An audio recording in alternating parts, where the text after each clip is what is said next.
దుబ్బాక బాలాజీ ఆలయంలో గోదా కళ్యాణం. దుబ్బాక పట్టణంలోని శ్రీ బాలాజీ దేవాలయంలో ఆదివారం నాడు గోదా రంగనాయక స్వామి కళ్యాణోత్సవం నిర్వహించారు. వైకుంఠ ఏకాదశి పర్వదినాన్ని పురస్కరించుకుని గత 3 రోజులుగా ఆలయంలో పలు వేడుకలు నిర్వహించారు. శనివారం నాడు కుడారే ఉత్సవం చేపట్టారు.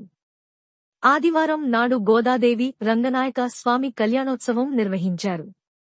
ఆలయ ప్రధాన అర్చకులు లక్ష్మీ నరసింహాచార్యులు నేతృత్వంలో అర్చక స్వాములు ఈ వేడుకను కన్నుల పండువగా జరిపించారు. కార్యక్రమానికి ఆలయ అభివృద్ధి కమిటీ చైర్మన్ వడ్లకొండ శ్రీధర్, ప్రతినిధి రొట్టె రాజమౌళి, చింతరాజు తదితరులు పాల్గొన్నారు. మహిళలు, భక్తులు అధిక సంఖ్యలో హాజరై గోదాదేవి రంగనాయక స్వామి కళ్యాణోత్సవ వేడుకను తిలకించారు.